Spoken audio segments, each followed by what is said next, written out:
Yo, what's going on, guys? And today I wanted to talk about our guys, the Atlanta Hawks, and they really would have made it to the NBA Finals if it wasn't for a bum foot for Trae Young. But either way, guys, I want to hear your opinions down below right now. What do you guys think of the Atlanta Hawks and what should we expect from them this offseason? So let's get right into today's video and let me hear those thoughts down below. Let's get it. All right. So this year was definitely what some people will say completely different. Their first priority when it comes to free agents, I want to tell you guys who their free agents are, and that is Tony Snell, Lou Will, John Collins, Solomon Hill, Brandon Goodwin, and then Skylar Mays and Nathan Knight. We can all agree number one priority out of that list is John Collins. He turned down a $90 million extension, which is north of $90 million. And this past season, he posted averages of 17.6 points and 7.4 rebounds, with 55% from the field, 39% from three, and 83% from the free throw line. And his postseason run had some up and downs, but he showed that he is a key component of this team by making big plays at big moments. He's a restricted free agent, meaning that Atlanta has the option to match any offer she was to sign with another team. But should a team give Collins more than the Hawks are willing to pay him, they could see a key component of their team move on. And a big factor in all of this is Trae Young, who's entering his fourth NBA season, is eligible for a contract extension after crossing into, obviously superstar territory this year in the playoffs. Young is undoubtedly going to get that super max or whatever the max that he can get from. They're going to pay him every dollar. And Lou Williams is an unrestricted free agent, and he's going to be 35 next year, but he was a key piece in this team's playoff run. Then you got Tony Snell and Solomon Hill, who are very good role players at 3-and-D guys that they very much liked. Brandon Goodwin had some moments during the regular season, but really not. And you got Skylar Mays and Nathan Knight, who are two-way unrestricted free agents. And Chris Dunn has a player option for $5 million that he is definitely going to pick up after having an injury-riddled year. So expect Chris Dunn back. And the maximum salary cap space they have right now is $21.1 million, which isn't terrible. I mean, they can open it up more if they want to trade, Chris Dunn. If they could get rid of him, that's $5 million right there. And besides that, I don't think anybody else on this roster is really movable. Chris Dunn and Bruno Fernando would probably open up 6.7, but you'd probably rather keep Bruno Fernando as the guy you want them to keep because he's been a bum, but maybe he shows something this next year. And I got Sharif Cooper going to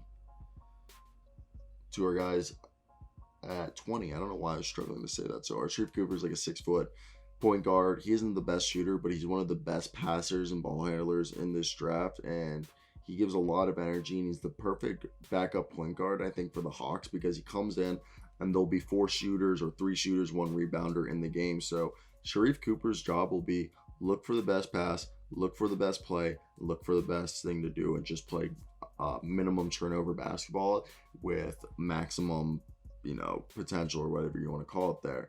And you would argue that Cam Thomas is going to be there, or they could get a defender. There's a lot that they can do there, and it's really up to what they would want to do. I'm a big fan of, getting the player that fits you the best right now, and I feel like Sharif Cooper is that guy because you need a backup point guard, and Chris Dunn's going to be there, so you got the defense, but you need an offensive guy because I don't trust Chris Dunn to do any sort of offense, So that leaves you with the possibility of what should we do to be successful, okay? And when you go to the draft, that's there. And I feel like we're just on the draft for way too long. There's also Jeremiah Robinson Earl. But John Collins, is it worth having Collins and Young signed to combine contracts of over $100 million? $200 million, I mean.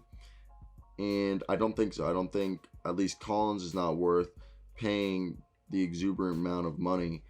But I do think that if you can find a guy in free agency, or if you can find a number that you like with Collins, then he's definitely a cat that's worth keeping, okay?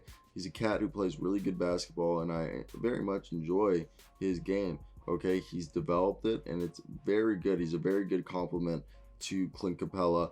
And if Onyeka, the thing is, you could argue that Onyeka Okongwu is developing into a very similar threat with great defensive instincts and good rebounding. So you could argue, well, they're going to trade Clint Capella and start Onyeka Okongwu. But then you could argue that Collins, it could be replaced by Okongwu, and they keep Clint Capella, who Okongwu could develop into a athletic stretch big, who's a good rebounder and has similar defensive instincts. So what I'm thinking is,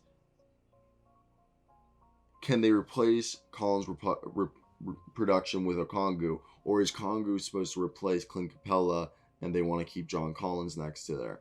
I want to hear your thoughts. Is Okongwu supposed to replace Capella, or is Okongwu supposed to replace John Collins? What was the draft there? Because I thought Okongwu was a center, but then this year I saw some stretch four potential, him maybe being an athletic stretch four because he's like 6'9", 6'10". And I just think it's interesting right there, like what they should do, because it's just a lot. Okay? No one's going to sit here and be like, the best thing that they should do is this. No, I think it comes down to, there's a lot of options. And there's free agents out there. You could always sign a free agent. You could trade for a guy like Thad Young, who we all know I love. But NBA free agents that are coming up this year are going to be interesting. I think the most interesting is going to be at the small forward position, where this team's going to benefit, or the power forward position. I don't know why I said small forward, but the power forward position. Like, if they could bring a guy like Andre Iguodala to be their power forward, that'd be awesome. But realistically, Kelly Olynyk's a guy they could look in, who was averaging like 19 points a game for the Houston Rockets. If they want to bring back Paul Millsap, that's another guy they could look in too. And Bobby Portis showed off some good stuff. Like, he's going to get a payday after going off. Carmelo's another guy that they could look at, but I really think they want a defensive guy. And PJ Tucker ideally would be great. James Johnson's another guy who had a good year with the Pelicans. Yeah, I think Johnson, Olynyk, Millsap, Tucker, JaMychal Green. You know, there's a lot of options out there for them. And I really think that for them to be successful and keep this, they got $23 million right there. Let's use it all. Okay, maybe bring in one of the Morris Bros, but I'm really a fan of Blake Griffin, or a defensive guy that they could bring in. You know. Okay, so I'm literally looking at Spot Rack, and they have Duncan Robinson as a power forward on here. Duncan Robinson is not a power forward. If Duncan Robinson's a power forward, okay, then my aunt has balls, which means she's my uncle. And yeah, I don't know. Yeah, he has like 3.5 rebounds. I mean, he's about to get like somewhat paid, but can we agree that he kind of had a down year this past year? But yeah, that's it, guys. Peace out. I hope you guys did enjoy this. That's it for me. I'm hanging. Bye. What do you guys think the Hawks are going to do?